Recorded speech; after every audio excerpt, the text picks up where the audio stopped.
What's up, guys? This is Saiyan here, coming at you with a deck profile for Warhammer 40k Conquest LCG in my quest to prepare for the shop tournament that we're having in the UK in Western-super-Mare on the 20th of November.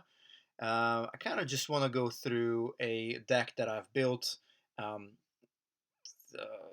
this is not going to be the deck I'm running in that event, but I just kind of want to. This game is in my mind all the time. I've been practicing for the past sort of 6 weeks to go for that tournament because shock surprise there. I don't normally go to many tournaments. I like a relaxed way of playing over Skype or at home kitchen table style. But because it's so rare to have an actual tournament for a dead card game, me and my buddy are going to go. So this is a subject Omega-X62113 Genestealer deck profile.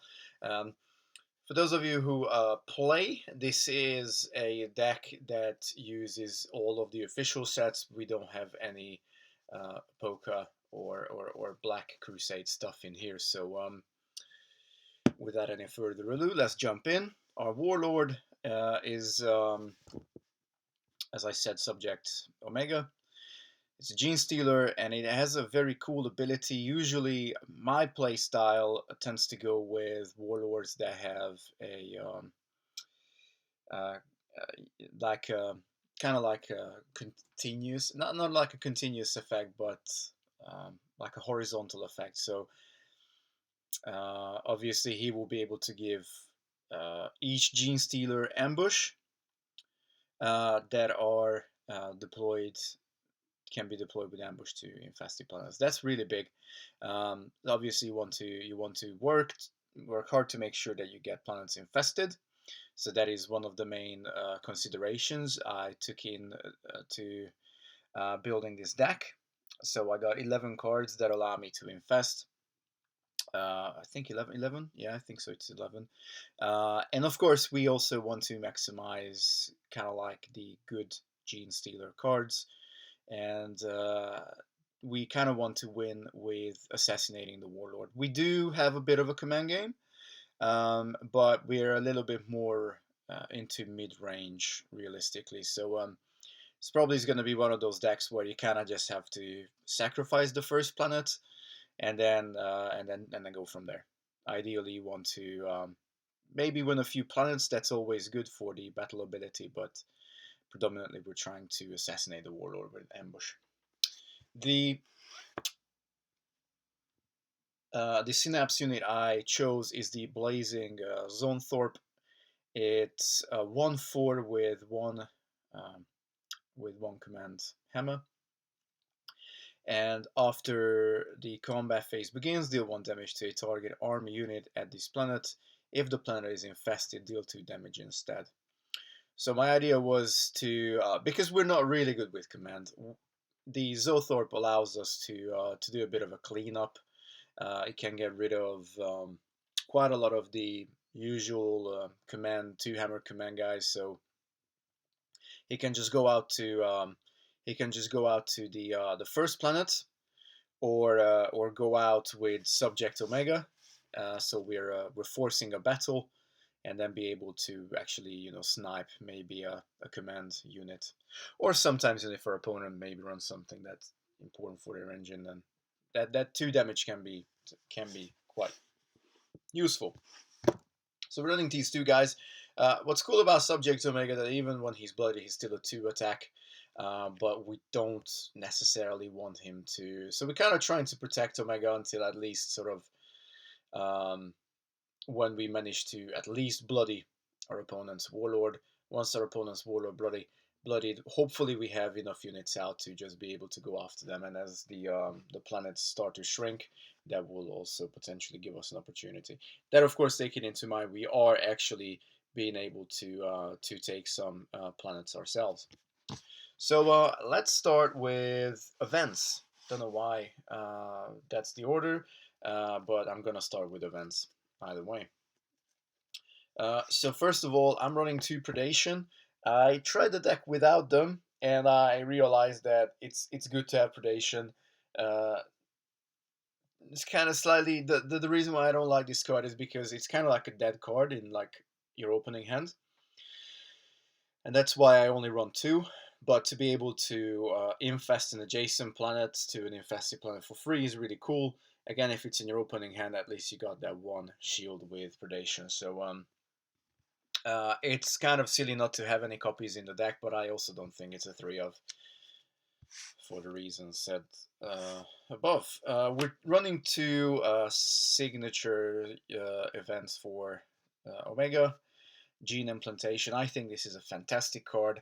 After a Genestealer unit you control destroys an enemy unit. With printer cost 3 or lower by an attack, you can put that unit into play from your opponent's discard pile under your control at the same planet. When you pull this off, it feels absolutely brilliant.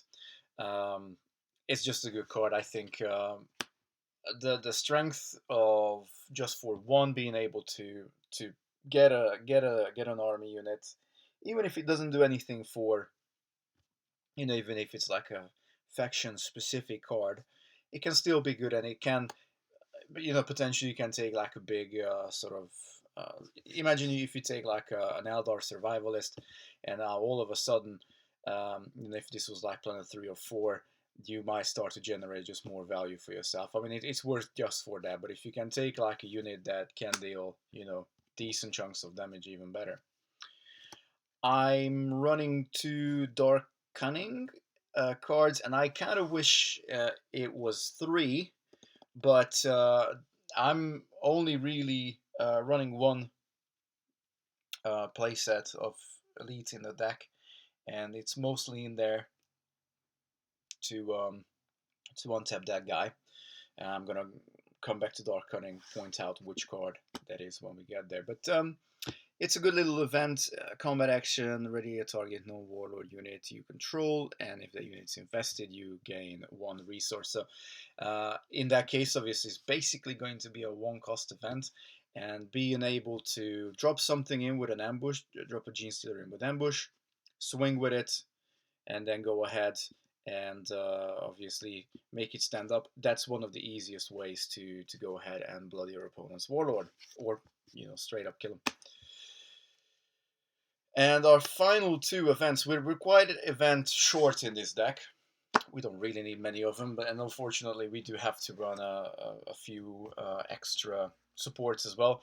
But I wanted to have access to Spore Burst, predominantly for the 2 shield value, but the effect's not bad either. Just put a 3 cost or lower unit back from your discard pile at an infested planet. So again, it's just the sort of unit advantage that we are trying to achieve out of the blue, out of nowhere. That kind of fits really well Omega's playstyle and my playstyle as well.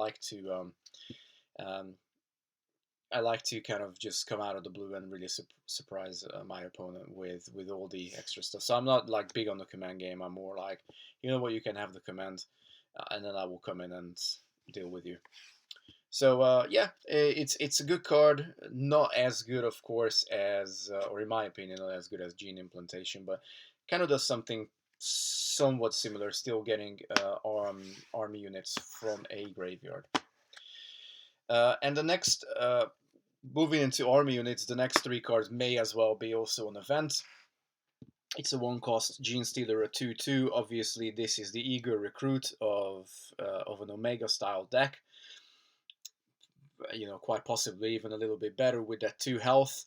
It might just be able to swing in twice if we play it at the right time. And again, it's just all about very, very cheap, efficient unit. We don't need the hammers. Again, we're just basically using this card the same way as an eager recruit is used for Space Marines. Now, admittedly, a person will have to scramble and maybe struggle a little bit to find a good combination of Genestealer cards for a deck. I think the Genestealer Harvesters are alright because they can function as a unit that wants to go out and do some commanding, and the +1 card, +1 resource obviously makes it basically, um, with the stats it has, it makes it a better Eldar survivalist. And so there is a bit of a combination with Omega. If we want to be more aggressive, then for 2, getting a 2/2 with an ambush is good. It's not as good as the Genestealer Prowler, but if we just play it in the deploy phase and hopefully be able to take command with it, that +1 card was +1 resource is actually brilliant. So it's kind of like quite a few of the tyranny cards are trying to be multifunctional, kind of like a toolbox card, and I think that's what Genestealer Harvesters is as well. I'm running 3 Scything Hormagaunts. This is not a Genestealer, so we cannot ambush it in. But it's got a nice little ability. After we deploy this unit, we just straight up infest this planet. And again, it's a 2-cost unit for 2-cost unit. We get Warhammer and 2/2. Just a good little card. If our opening hand has one of these, and then maybe let's say we do have a predation, then we pretty much immediately will be able to start a game with two planets that we can then have a threat with ambush on. So this is like, it's like pretty much you kind of want to play it if you want to infest with units also being put in play. And that's exactly what the Virulent Spore Sex do as well. I actually really like this card. It does quite a few things. Again, it can do some command attack. It does have the 1 hammer. It's only a 0/1, but that's kind of like a good thing because you can sacrifice this unit to deal 1 damage to each enemy unit at this planet and infest this planet. So again, another 3 cards that allow us to infest, although only in the combat phase, and that's why obviously Hormagaun is better for infesting. But what I really like about the Virulent Spore Sex is that you basically get this one-off area effect 1. And again, just being able to just coming back to Spore Burst, being able to bring a unit back during your deploy phase that will give you that sort of access to a little bit more of a toolboxy setup. So I like this card, not because it infests, but because it's basically blow it up, and that's an area effect 1. And you can do that as soon as the battle starts, so you don't even have to have necessarily initiative. Your opponent, if your opponent has the initiative, they can do, obviously if they remove it, yeah, that's the clever way to do. But if they don't remove it, you're gonna blow it up, area effect 1, maybe blow up both, area effect 2, and then that's it. You may have just won the battle if you go against like a swarmy deck. Or again, you can force a battle with Omega at a planet where your opponent may have a lot of command. Again, just blow it up and hopefully be able to get rid of like Void Pirates and such. Our last 3 army units that are specifically in for trying to play the command game are the Toxic Venom Thorpe. This one has 2 hammers, making it arguably the best command unit that you can find for the Tyranids. With a reaction after you win a combat struggle at this planet, infested. If it was already infested, you gain 1 money, or you can draw a card instead of infesting it. So basically what I was trying to do is not only are command cards being able to do something else besides commanding. This is my basic command setup. So 3 Toxic Venom Thorpe, 3 Spore Sacks, 3 Scything Hormagaunts, and 3 Harvesters. They all do fairly well costed. Obviously, they all cost 2, so that's not like the best cost, but they can all basically do command, but they can also do something else. So it's not that they are completely useless if you decide that there's no way to try and compete with my opponent. You can still use the Genestealers as just, drop them in, deal 2 damage. The Hormagaun will definitely give you an infestation. The Spore Sax is an infestation and an area effect. And the Venom Thorpe is an infestation after you win a command struggle. You have to push, but that's obviously that's a good card design that at least it's got 2 hammers. And if you have already infested that planet, then it just replaces that for more money or more money or cards. So they're not like dead, even if you don't want to play the command game, which I kind of think that kind of makes them fairly good.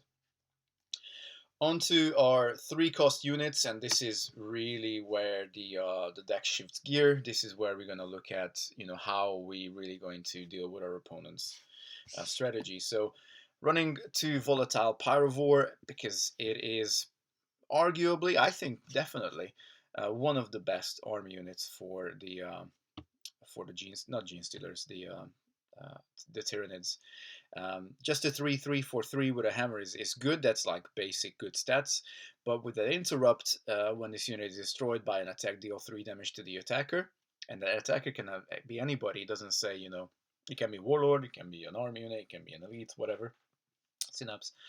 So your opponent will really have to think hard which unit they will use to get to take out Volatile Pyrovore, because it is very likely going to take a unit with it. Which is really cool. And even if it doesn't take a unit, dealing a big chunk of damage into a Heldrake, for example, or dealing 3 damage into a Warlord, albeit shieldable, yeah, true that. But on that, they had like 3 damage, even if they have, maybe a 2 shield card. What's the likelihood of them burning the one and only 3 shield card for a Pyrovore explosion? And if they do it, fine, I'm happy with that. So good, strong card, strong unit. And now let's see what we can ambush in. We got 3 Genestealer Brood. Fantastic card. Multifunctional again. Not only is it a Genestealer, so we can obviously ambush it in with Omega. It's also a 3/2, so they've chipped off the health points rather than the attack points for a brilliant effect that the card has. Allows you to look at the top 6 cards of your deck and pick a Genestealer card. Important that it says Genestealer card, not a Genestealer unit card. That allows us to take a few attachments from our deck, and that on its own will allow us to have access potentially to extra shields, or have access to units that we can then carry on ambushing in with Omega. Any card that replaces itself, or hopefully replaces itself, is really cool. And another thing that I've noticed, and is just an absolute designer genius, game design genius in this game, is that I believe there are only like 1 or maybe 2 cards that actually allow you to search the whole of your deck. One of them being the Eldar Psyker. And so, because most of the time you'll be searching like top 3, top 6 cards, maybe top 9 cards of your deck, you don't actually have to shuffle. And that's one of the big things that, can be a problem with like MTG tournament videos, is that you constantly see the player shuffle. No, you look at the top 6, and then you decide how you want them, and then they go to the bottom. So it's like a really nice little way. I didn't appreciate it at first, but the more I think about it, the easier, the quicker makes the gameplay, that you don't have to, shuffle the deck. Then your opponent will cut the deck and all that stuff. So just kind of elevates the gameplay. So Genestealer Brood, I always love to see it in my hand. First turn, last turn, doesn't matter. It's always a good card in my opinion. Then, of course, we got the signature units for Omega, the Invasive Genestealers. Another really good card. Not as good as the Brood, just with that 2 attack. I kind of wish it was like a 3/2 or a 3/1. I would even take a 3/1, because the effect, will allow it to kind of grow its HP a little bit. But perhaps that's why they decided to make it a 2, to just kind of not make it, extremely broken. It isn't broken. It's a good card. It's a Genestealer. And again, a reaction after you deploy this unit, target an enemy army unit at this planet, and that army unit gets -1 HP, and this unit gets +1 HP.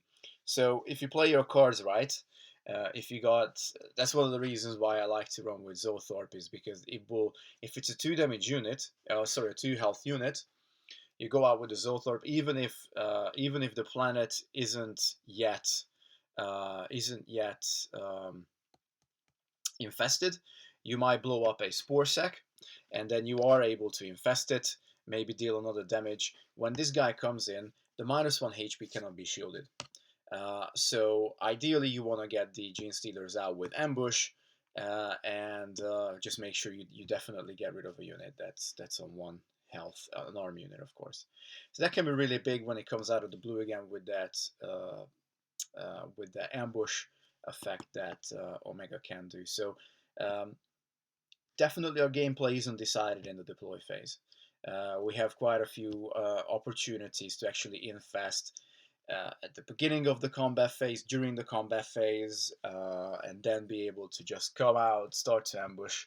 Because again, remember, Omega doesn't have to be at the planet. The planet just needs to be infested. So I like the Genestealers. Great card again. Sorry, invasive Genestealers. Yeah, great card again. And then when your opponent's looking down a 2/4 that they have to deal with after they've lost a unit for that turn, that might be a difficult undertaking for them. So it's a nice card. It's definitely not the worst signature army unit that you could have for a Warlord. I actually think they're pretty decent. And then finally, we are running 3 of the Imgarl Genestealer, and that is our one and only elite unit in the deck, and that is the unit I was particularly referring to when I was talking about Dark Cunning, being able to stand this guy up and just be able to swing again. If the planet's infested and we can ambush in the Imgarl Genestealer and still have 2 money left, then we are doing pretty good. Swing in with the Genestealer, even if it gets +2 attack whilst it is a planet with a Warlord, not your Warlord, a Warlord. So it's perfect for Warlord hunting again. What is it? A planet with a Synapse unit gets +2 HP, so it can be good in some cases to bring it out with the Thorpe just so like support the Thorpe. But ideally, you want this guy to again just go out and hunt down your opponent's Warlord. And then if you can get it to stand with Dark Cunning, I mean, 12 damage is worth it for a cost of 7. But we can make him Guardian still a little bit cheaper, ideally. But yeah, 12 damage for 7 cost. That can, if your opponent's Warlord's bloodied, and I mean nobody really plays Barzo, so quite likely that you will be able to, just with the 1 attack, kill a bloody Warlord. I'm fairly sure that you will be able to bloody a Warlord with 12 damage, even if it's Koteas or somebody else like that. So this is definitely our boss monster. We definitely want to get this guy out at a very strategic moment. This is ideally how we can just win the game on the spot. Moving on to attachments. We are allowed to play 3 promotion, and we do run 3 promotion. Particularly important for the which guy was that? Sorry. Well, it's important for the harvesters, so we can actually get more money in, but it is also important for the toxic Venom Thorpe to make sure we definitely win a command struggle, or at least hopefully win a command struggle with the 4 hammers that we get, or 3 hammers there. Be able to actually cash in some more cards and resources is really important for us. Every single card counts in a Genestealer deck, and yeah, promotion will hopefully get you there. So kind of like a no-brainer, 3 of. And also, worst case, it's still a 1 shield card. The big one here is the Imgarl Factor. It's a Genestealer card, so we can actually search it with the where are you guys? With the Brood, and we can also ambush it with Omega.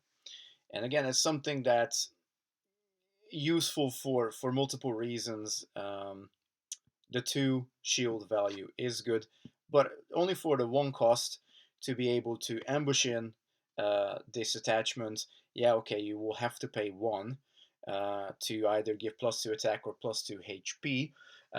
Again, it can combo really well with the Imgarl Genestealer, obviously pumping that from a 4 to maybe a 6, or from a 6 to an 8.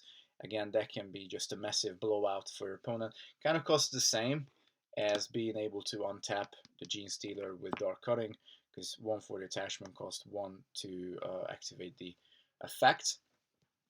But it's still really cool. It still combos really well with what we're trying to do, and it doesn't have to go on the Genestealer. We can obviously put it on a Pyro War. We can put it on an invasive Genestealer. So we do have quite a few neat little targets for this card. Can use it offensively, can use it defensively. Just an overall pretty nice card, really. We have, of course, the signature attachment, an absolutely fantastic attachment as well. Again, Genestealer. So again, it can be ambushed at an infested planet. It can be attached from the discard pile. We can't ambush it from the discard pile, but just to be able to attach it from the discard pile. So we can shield with it, and then still, play it next deploy phase. Attach to an arm unit you control. Attached unit gets +3 attack and -1 HP. I actually did a funny thing once during playtesting, where I actually went ahead. I have killed a Captain Maxos from, I think it's Captain Maxos. Hold on, let me just. Captain. Where is it? Where is our man? Marcus. Yeah.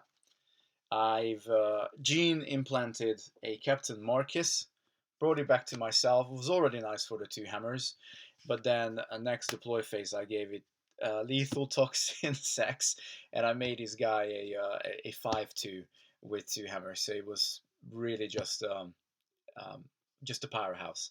And you know what's cool about it is like, yeah, you know what? Get rid of Marcus. I don't care about it. The lethal toxin sex will then still be able to be deployed from your discard pile. So this is a card that just keeps on giving, and it's a fantastic attachment. I love to see this in my opponent. I'm not gonna lie. Okay, and we have 2 heavy Venom cannon. These are a little bit more finicky than some of the like the Imgar Factor or the Toxin Sex. We can only play this onto either our Synapse or one of the Imgar Genestealers, but it kind of pays off on both of them. Being able to make the Blazing Zothorpe a 3/4 is cool. Being able to make the Genestealer a 6/4, maybe an 8/4. God forbid it has already an Imgar Factor on it, a 10/4 or an 8/6. That's all really, really, really cool, really fantastic. And again, it's 2 shields, so kind of wanted to have extra 2 shield cards in the deck. And its combat action is really cool because the deck doesn't have access to any cards specifically with area effect, but the Venom cannon makes any of our units possibly an area effect too. The only other way how we can area effect is with the Spore Sex. That's one of the reasons why they're in. But also being able to just give the Genestealer Armor Bane, that's fantastic too. And that's like an unshieldable. So, if for any reason you can't like ambush in, but you do get a Genestealer, Imgar Genestealer in play, and then it sees a heavy Venom cannon, your opponent is probably not going. They probably be thinking very hard where they're gonna commit their Warlord if they see this on the battlefield. So only 2 because obviously it's a 3-cost card, so it is very expensive and it's quite restricted to what it can go on. But again, the effects are worth it. It gives you that +2 attack, which is cool. And again, area effect 2 is very good. Armor Bane is very good. So, having access to those is important for this toolbox design. And then finally, we have 6 supports. Unfortunately, it's kind of difficult to cut it any more than that. 2 digestion pools. I wish it could be 3, but it's limited, and it's also a unique support, so you can only have 1 of it in play. Luckily, it's an upgrade, so at least it's not a location. That's something to be said for that. And again, you kind of, if you see this in your opening hand, it's brilliant. but drawing into this card, you know, like second turn is probably even better, just because you kind of want to spend the first turn, maybe the first couple of turns, just kind of being able to infest all the key planets that you want to be able to then ambush. And then really cool about, you know, basically being an STC fragment, but it covers all your it covers all your units, all your army units, basically, as long as the planet is infested. So the best way to infest planets is with the chimney, spore chimney. After the headquarters phase begins, infest a target planet. Just make sure remember that this is a headquarters phase, so right after you battle. Um, Kind of finicky because, you know, when you put it into play, it's not immediately going to infest. You have to wait for the after the first battle. But this is the card again. You kind of really want to see it in your opening hand. As I said, you often may have to think about just letting the first planet go. It's not a big deal, but if you have this in play from the first turn, then you are actually infesting each turn a planet. So that's good. That's definitely good. And then we have the signature support. Um, I'm gonna be honest. This is the weak link for the signature stuff for Omega, but by all means, I'll take it. If it's one support that doesn't do a huge amount of stuff, I can deal with that. It's a location as well, so even more easy to remove than some other cards. Costs 3. But the effect is really cool. Exhaust and sacrifices supports ready each Genestealer unit you control at a target planet. So again, you can see how many Genestealers we run. We're trying to run pretty much all of them. They all have a very good function in the deck. The problem with Ruined Passage is that you pay that 3 support cost. Your opponent's gonna see it coming. So again, they will have some level of foresight to try and avoid it as much as they can. They may not be able to, but obviously most decks that, you know, that see this coming and they read into the gameplay, they were like, oh, okay, I'm, you know, probably going to be spreading out my army units a little bit more if I can during that deployment phase. If this is your last deployment and you pay 3 on it, and you know your opponent still has a couple of deploys, kind of easy to play around with. But it's, you know, it's a one card thing. If it does come in up in your opening hand, well, it's fine. It is what it is. So this is it, guys. This is my subject Omega-X62113 Genestealer deck. We're trying to ambush our opponent's Warlord, clear off some other units with the Blazing Thorpe synapse. Thank you for tuning in, and I will see you guys next time. Peace.